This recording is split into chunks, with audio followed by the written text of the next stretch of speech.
विषय राज्यशास्त्र. प्रकरण नंबर 1. भारतीय राज्यघटनेची पार्श्वभूमी आणि वैशिष्ट्ये. 400 शब्दात उत्तरे लिहा. प्रश्न क्रमांक 1. भारतीय राज्यघटनेची वैशिष्ट्ये स्पष्ट करा. उत्तर. प्रास्ताविक. घटना समितीच्या अथक प्रयत्नातून भारताची राज्यघटना निर्माण झाली व 26 जानेवारी 1950 पासून अंमलात आली. भारतीय राज्यघटना ही देशातील सर्वोच्च कायदे संहिता मानली जाते. भारतीय राज्यघटनेतील विविध कलमे ही एका अर्थाने कायदेच असून ती देशातील सर्व व्यक्ती व संस्था यावर बंधनकारक आहे. भारतीय राज्यघटनेची निर्मिती ही विविध घटकांच्या प्रभावातून झाली असल्याने भारतीय राज्यघटना वैशिष्ट्यपूर्ण आहे. पुढील मुद्द्यांच्या आधारे भारतीय राज्यघटनेची वैशिष्ट्ये जाणून घेता येईल.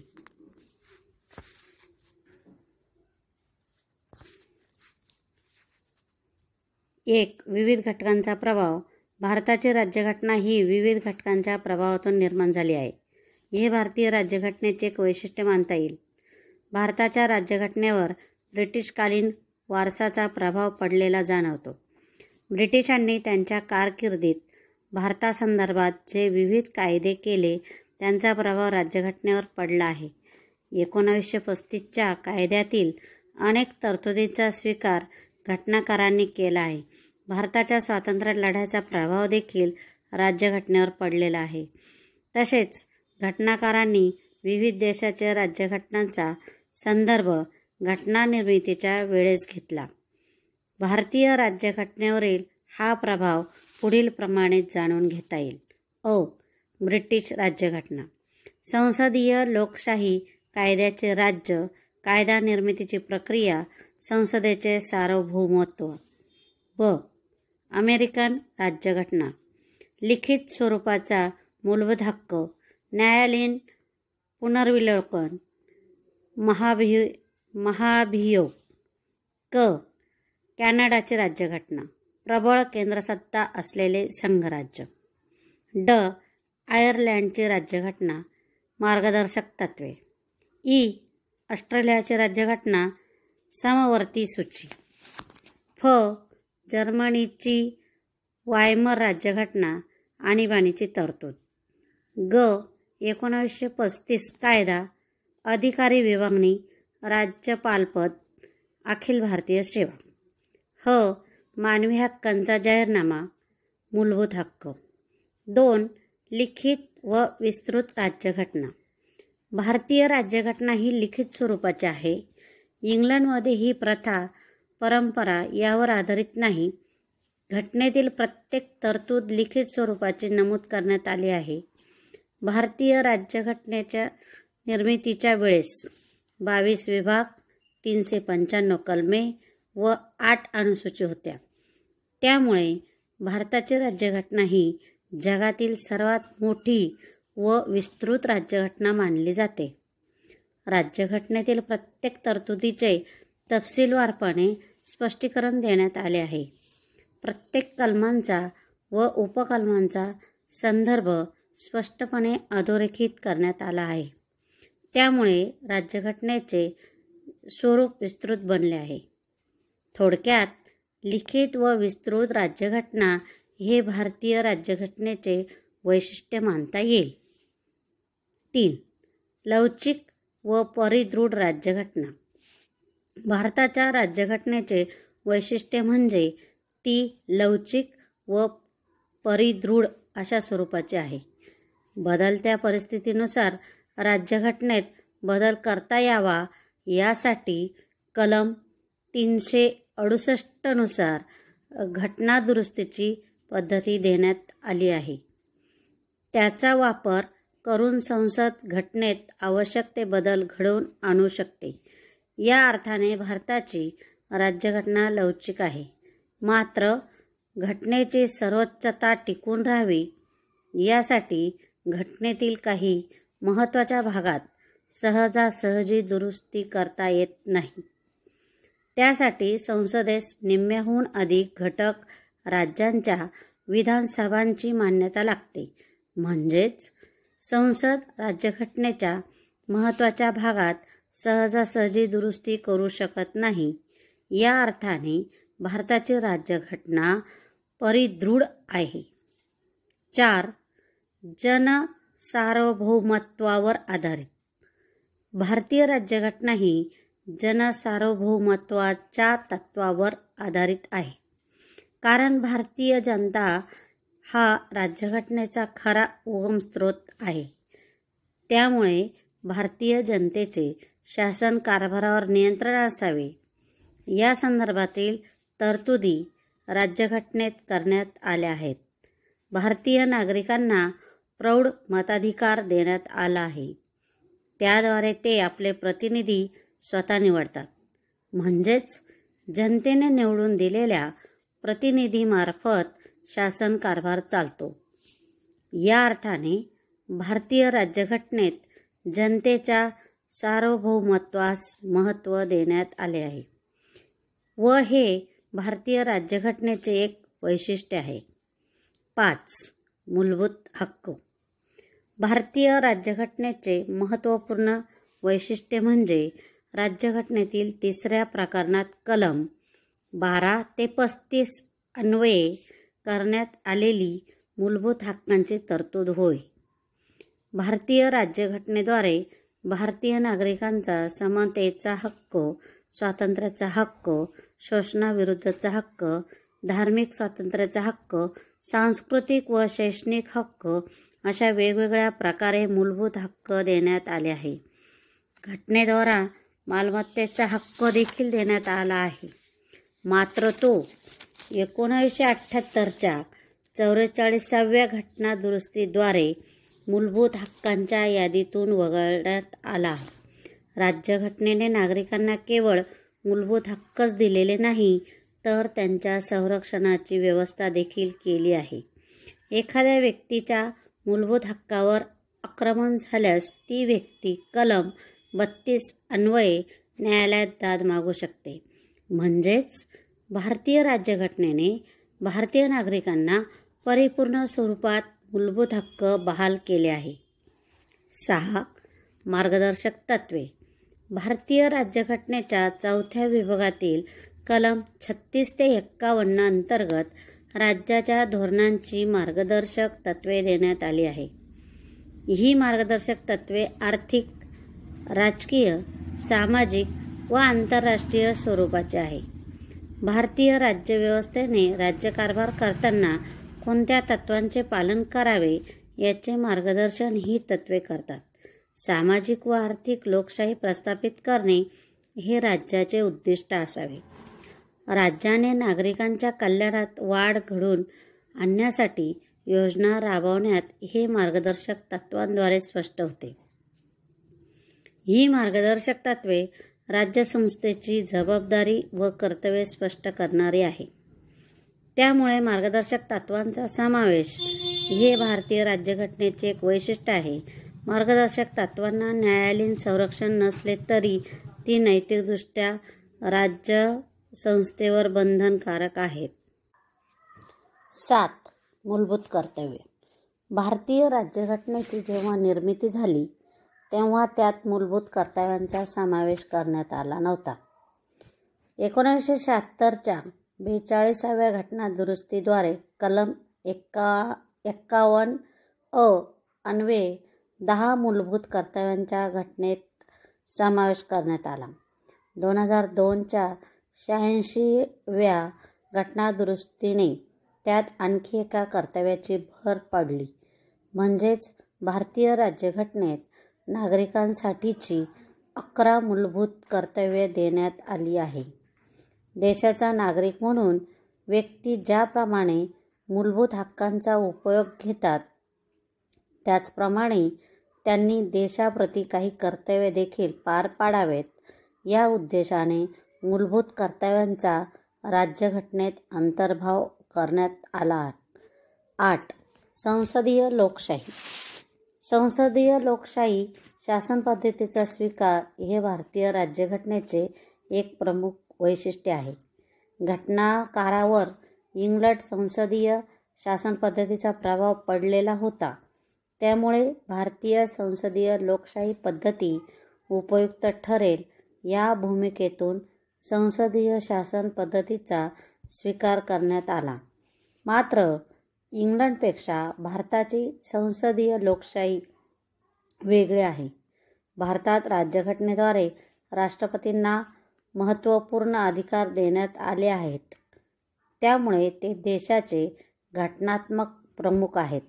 मात्र भारतीय राज्यघटनेच्या कलम 74 नुसार असे स्पष्ट करण्यात आले आहे की राष्ट्रपतींना त्यांच्या कार्यात मदत करण्यासाठी पंतप्रधानांच्या नेतृत्वाखाली मंत्रिमंडळ असेल आणि मंत्रिमंडळाचा सल्ला राष्ट्रपतींवर बंधनकारक असेल. म्हणजेच राष्ट्रपतींना आपल्या अधिकारांचा वापर मंत्रिमंडळाच्या सल्ल्यानुसार करावा लागतो. राष्ट्रपतीची निवड ही अप्रत्यक्षपणे होत असते. याउलट पंतप्रधान व मंत्रिमंडळातील सदस्य जनतेद्वारे प्रत्यक्षपणे निवडले जातात. लोकसभेच्या सार्वत्रिक निवडणुकीत बहुमत प्राप्त होणाऱ्या पक्षांच्या नेत्यांची राष्ट्रपती पंतप्रधानपदी नेमणूक करतात व पंतप्रधानांच्या सल्ल्याने मंत्रिमंडळातील सदस्यांची नेमणूक करतात. त्यामुळे राज्याची वास्तविक सत्ता ही लोकांनी प्रत्यक्ष निवडून दिलेल्या पंतप्रधान व मंत्रिमंडळाकडे असावी. या भूमिकेतून राष्ट्रपतीवर मंत्रिमंडळाच्या सल्ल्याचे बंधन घालण्यात आले आहे.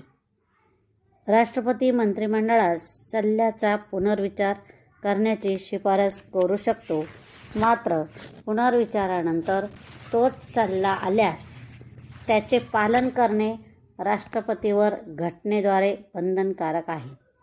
त्यामुळे राष्ट्रपतीचे स्थान हे नाममात्र स्वरूपाचे आहे, तर वास्तविक सत्ता ही पंतप्रधान व मंत्रिमंडळ यांच्याकडे एकवटलेली आहे. 9. संघराज्य. भारतीय राज्यघटनेत संघराज्य हा शब्दप्रयोग आढळत नाही. राज्यघटनेच्या पहिल्या कलमात भारत हा राज्यांचा संघ असेल अशी तरतूद आहे. मात्र भारतात संघराज्य पद्धती प्रचलित आहे असे मानले जाते, कारण भारतीय राज्यघटनेद्वारे केंद्र सरकार व राज्य सरकार यांच्यात अधिकारांची विभागणी करण्यात आली आहे. राज्यघटनेच्या 7व्या विभागात केंद्रसूची 99 विषय, राज्यसूची 61 विषय व समवर्ती सूची 52 विषय याद्वारे केंद्र सरकार व राज्य सरकार यात अधिकारांची विभागणी करण्यात आली आहे. केंद्र सरकार व राज्य सरकार यांचे कायदेविषयक, प्रशासकीय व आर्थिक अधिकार वेगवेगळे आहेत. अधिकार विभागणीवरून वाद निर्माण झाल्यास त्याची सोडवणूक करण्याची जबाबदारी सर्वोच्च न्यायालयावर सोपवण्यात आली आहे. म्हणजेच लिखित राज्यघटना, स्वायत्त न्यायपालिका, अधिकार विभागणी, द्विगृही कायदेमंडळ हे लक्षणे भारत संघराज्य असल्याचे निर्देशक आहेत. मात्र भारतीय संघराज्यात अमेरिकेप्रमाणे संघराज्य व्यवस्थेच्या वैशिष्ट्यांचा तंतोतंत स्वीकार करण्यात आला नाही. 10. समाजवाद. भारतीय राज्यघटनेची निर्मिती झाली तेव्हा समाजवाद हा शब्द राज्यघटनेत समाविष्ट नव्हता. 1976च्या 42व्या घटना दुरुस्तीद्वारे तो राज्यघटनेत समाविष्ट करण्यात आला. त्यामुळे समाजवाद हे भारतीय राज्यघटनेचे एक वैशिष्ट्य मानावे लागते. भारताने नियोजन व पंचवार्षिक योजना याद्वारे समाजवादी समाजव्यवस्थेची निर्मिती करण्याचे प्रयत्न केले आहेत. तसेच सामाजिक न्याय व आर्थिक समता प्रस्थापित करण्यासाठी देखील राज्यसंस्था प्रयत्नशील असलेली दिसते. राजकीय क्षेत्राप्रमाणेच आर्थिक व सामाजिक क्षेत्रात समानता प्रस्थापित करण्यासाठी राज्यसंस्था मार्गदर्शक तत्त्वांची कार्यवाही करण्याबाबत देखील तत्पर आहे. 11. धर्मनिरपेक्षता. धर्मनिरपेक्षता हा शब्द देखील भारतीय राज्यघटनेत नव्हता. 1976च्या 42व्या घटना दुरुस्तीद्वारे त्याचा राज्यघटनेत समावेश करण्यात आला. मात्र भारतीय राज्यघटनेतील कलम 25 ते 28 अंतर्गत करण्यात आलेल्या धार्मिक स्वातंत्र्यविषयक तरतुदी भारतीय राज्यसंस्थेचे स्वरूप धर्मनिरपेक्ष असेल हे स्पष्ट करणाऱ्या होत्या. धर्मनिरपेक्षता म्हणजेच भारतीय राज्यसंस्थेचा कोणताही अधिकृत धर्म असणार नाही, तर सर्व धर्मांना समान वागणूक दिली जाईल. धर्माच्या आधारावर भेदभाव केला जाणार नाही. प्रत्येकास आपल्या धर्माचे आचरण व प्रचार करण्याचे स्वातंत्र्य असेल. धर्माच्या आधारे सक्तीने कर वसूल केला जाणार नाही. तसेच शासकीय शिक्षण संस्थांमध्ये धार्मिक शिक्षणाची सक्ती केली जाणार नाही. 12. प्रौढ मताधिकार. भारतीय राज्यघटनेद्वारे भारतातील नागरिकांना प्रौढ मताधिकार देण्यात आला आहे. एक व्यक्ती एक मत या तत्वाद्वारे भारतातील सर्व स्त्री पुरुषांना हा प्रौढ मताधिकार देण्यात आला आहे. इतर लोकशाही देशांचा विचार करता हे भारतीय राज्यघटनेचे प्रमुख वैशिष्ट्य मानावे लागेल. प्रौढ मताधिकारद्वारे गुप्त मतदान पद्धतीने भारतातील लोक आपल्या प्रतिनिधींची निवड करतात. सुमारे 20 वर्ष पूर्ण असणाऱ्या स्त्री पुरुषांना हा हक्क देण्यात आला होता. 1989च्या 61व्या घटना दुरुस्तीद्वारे वयाची 18 वर्ष पूर्ण करणाऱ्या सर्व स्त्री पुरुषांना मतदानाचा अधिकार प्राप्त झाला आहे. 13. एकेरी नागरिकत्व. भारतीय राज्यघटनेच्या कलम 5 ते 11 अन्वये नागरिकत्वासंबंधीच्या तरतुदी करण्यात आल्या आहेत. त्यानुसार राज्यघटनेने एकेरी नागरिकत्वाचा पुरस्कार केला आहे. अमेरिकेप्रमाणे भारतात दुहेरी नागरिकत्व येथील लोकांना देण्यात आलेले नाही. भारतातील व्यक्ती ही केवळ भारतातच नागरिक असते. ती घटक राज्याचा नागरिक नसते. घटक राज्य व्यक्तींना नागरिकत्व बहाल करू शकत नाही. नागरिकत्वासंबंधी कायदे करण्याचा अधिकार संसदेत देण्यात आला आहे. 14. द्विगृही कायदेमंडळ. भारताचे कायदेमंडळ हे द्विगृही असेल. तसेच तरतूद घटनेच्या कलम 79 अन्वये करण्यात आली आहे. त्यानुसार भारताच्या केंद्रीय कायदेमंडळात लोकसभा व राज्यसभा या 2 सभागृहांचा समावेश होतो. लोकसभा हे संसदेचे कनिष्ठ सभागृह असून ते जनतेचे प्रतिनिधित्व करते, तर राज्यसभा हे संसदेचे वरिष्ठ सभागृह असून ते घटक राज्यांचे प्रतिनिधित्व करते. मात्र राज्यसभेत सर्व घटक राज्यांना समान प्रतिनिधित्व देण्यात आलेले नाही, तर लोकसंख्येच्या प्रमाणात प्रतिनिधित्व देण्यात आलेले आहे. लोकसभा व राज्यसभा यांची रचना व सदस्य या संख्या यात फरक असून अधिकाराच्या दृष्टीने लोकसभा राज्यसभेपेक्षा श्रेष्ठ आहे. 15. एकेरी न्यायव्यवस्था. एकेरी न्यायव्यवस्था हे भारतीय राज्यघटनेचे मुख्य वैशिष्ट्य मानले जाते. भारतात न्यायमंडळे हे कायदेमंडळ व कार्यकारी मंडळ यांच्या प्रभावापासून मुक्त आहे. भारतीय राज्यघटनेने न्यायमंडळाचे स्वातंत्र्य व श्रेष्ठत्व मान्य केले आहे. भारतात न्यायदानासाठी एकेरी पद्धतीचा स्वीकार करण्यात आला आहे, कारण केंद्र सरकार व राज्य सरकार यात न्यायविषयक अधिकारांची विभागणी करण्यात आलेली नाही. भारतात सर्वोच्च न्यायालय ही न्यायदानाच्या प्रक्रियेत सर्वश्रेष्ठ संस्था आहे. सर्वोच्च न्यायालयाच्या नियंत्रणाखाली घटक राज्यात उच्च न्यायालयांची निर्मिती करण्यात आली आहे, तर उच्च न्यायालयाच्या नियंत्रणाखाली कनिष्ठ न्यायालये निर्माण करण्यात आली आहेत. भारतात सर्वोच्च न्यायालयाचे निर्णय हे सर्व प्रकारच्या न्यायालयांवर बंधनकारक असतात. तसेच काही महत्त्वाचे खटले हे सर्वोच्च न्यायालयातच दाखल केले जातात. उच्च न्यायालयांनी दिलेल्या निर्णयावर पूर्वनिर्णय देण्याचा अधिकारही सर्वोच्च न्यायालयास आहे. त्यामुळे भारतात एकेरी न्यायव्यवस्था घटनेद्वारे निर्माण करण्यात आलेली आहे. 16. आणीबाणीविषयक तरतुदी. भारतीय राज्यघटनेत कलम 342 ते 360 अन्वये आणीबाणीविषयक तरतुदीचा समावेश करण्यात आला आहे. हे भारतीय राज्यघटनेचे एक महत्त्वाचे वैशिष्ट्य मानावे लागेल. आणीबाणी जाहीर करण्याचे अधिकार भारताच्या राष्ट्रपतींना देण्यात आले आहेत. परकीय आक्रमण व अंतर्गत बंडाळीच्या वेळेस राष्ट्रपती कलम 342 नुसार राष्ट्रीय आणीबाणी घोषित करू शकतात. एखाद्या घटक राज्यातील राज्यकारभार अस्थिरता निर्माण झाली तर तसा राज्यपालांकडून अहवाल आला तर राष्ट्रपती संबंधित घटक राज्यात 356 कलमानुसार घटनात्मक आणीबाणी जाहीर करू शकतात. तर आर्थिक अस्थिरतेच्या काळात राष्ट्रपती कलम 360 नुसार आर्थिक आणीबाणी घोषित करू शकतात. आणीबाणीच्या काळात भारतीय संघराज्य व्यवस्थेचे एकात्म व्यवस्थेत रूपांतर होते. तसेच नागरिकांच्या मूलभूत हक्कांवर मर्यादा येतात. 17. अल्पसंख्याक व मागासवर्गीयांसाठी सवलती.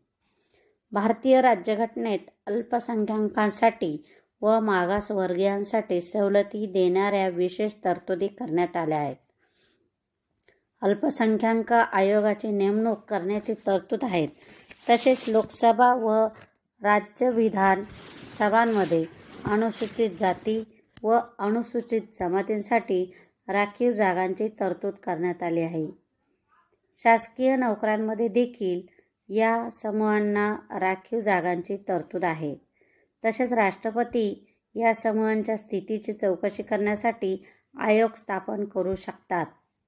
भारतात सामाजिक न्याय प्रस्थापित करण्याच्या दृष्टीने या तरतुदी करण्यात आल्या आहेत. त्यामुळे हे भारतीय राज्यघटनेचे एक वैशिष्ट्य मानावे लागेल.